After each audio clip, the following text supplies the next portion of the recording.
I got married 2 weeks ago, and someone asked me on live the other day for a makeup tutorial for someone who's getting married at a courthouse. So I do bridal and photography makeup for a living, so this is going to photograph really well and last a very long time. Those are our two main concerns, but also give like a bridal type of feel. I'm going in with the Creamy Skin toner from Laneige. I think a creamy toner or a hydrating toner like the Medicube one as well, prior to prepping the skin with a moisturizer is essential. Then I'm going with a very hydrating cream. This is the Embryolisse cream. If you are wanting your makeup to show up in photographs, you have to wear a lot of makeup, regardless of if you wear a lot of makeup day to day or not. If you want it to photograph well, you probably need more makeup than you think you do. Brows first on myself and my clients, and then I'm gonna go in and prep my under eye with concealer. I'm using the Tarte Shape Tape today because it's incredibly full coverage, but it also sets and kind of dries down. And I'm just buffing this out with my Cake Beauty Deluxe Buffer Brush. I get asked about this brush quite often. The reason you want a concealer that kind of sets down is you don't want it moving around. You want to prep your eyelids just the same as you would prep your base. Two really good neutral eyeshadow palettes. I feel like for brides, Makeup by Mara is going to give you more colors, and the Makeup Forever ones are quite warm, which I actually really love, especially on my blue eyes. And I've been using this a lot lately. Every time I use this, someone asks what I have on my eyes. So I'm going to go in with this little medium shade brown that's quite warm, and I'm going to just start this in the crease. You can also set your eyeshadow with a powder prior to doing this. The Tarte Shape Tape is somewhat self-setting because it can be kind of a drying concealer already, so I don't feel the need to do that, but it won't hurt to set it. So I'm just building this up in the crease, and I like to bring this forward to my brow and into my nose. This is going to give everything a more cohesive, intentional look. On the same brush, I'm going to run this on my lash line.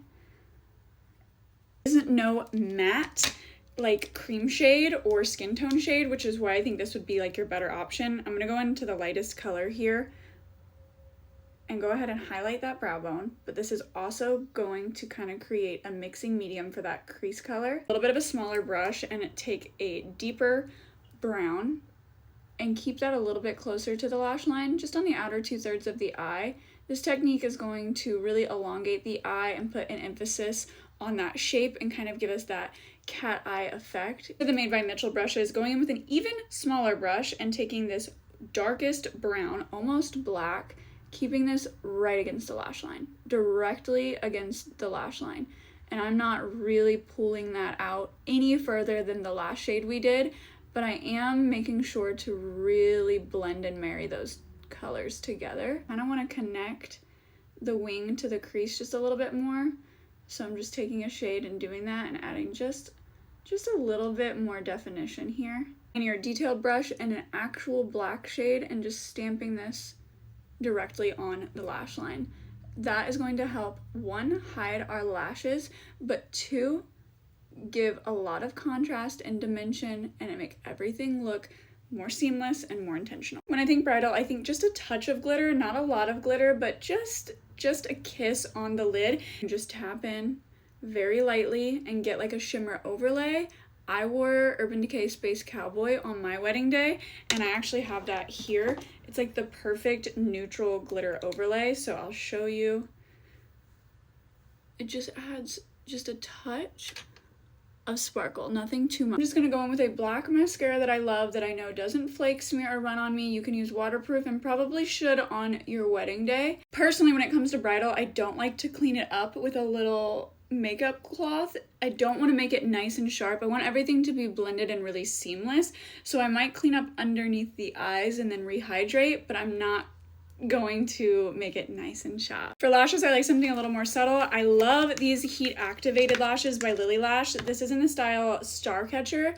However, I would probably apply additional glue even if you have a self-adhesive lash. I've never had issues with these, but it is your wedding day, so you just want to ensure that all the bases are covered here. And go for something as dramatic as you want. Test and try out lashes that you think photograph well and accentuate your eye shape. If you don't know what lash looks good on you or what you prefer, just lay it on your lash line and kind of feel it out. See if that's the lash you want to wear before you glue it down. Just, no one looks cute with a double lash line, you know what I'm saying? And if you can't do lashes, maybe think about lash extensions. Find a solution if you're doing your own makeup to have lashes that accentuate your face. I just finished my base makeup, so let's go ahead and finish my under eye, pulling back out this palette. You can go as dark or as light as you want to go, but for me, I like to use typically the second to darkest shade or third to darkest shade. I don't like a whole lot of darkness under my eye, but I like to just buff it and pull it out so that everything looks cohesive. I do want there to be some definition under there. It makes everything kind of more intentional and pulled together, which is the whole MO of this entire look. You know, the entire purpose is for everything to look intentional. And when you're trying to do that for bridal makeup and not doing under eye shadow, at the very least, use a shade similar to your bronzer color and put that under your eye just for a little bit of definition. And then go in with your mascara for your under eye. Make sure it's waterproof and then set your face. You're good to go. I love the L'Oreal. The one size is good, but I think the L'Oreal might even be better.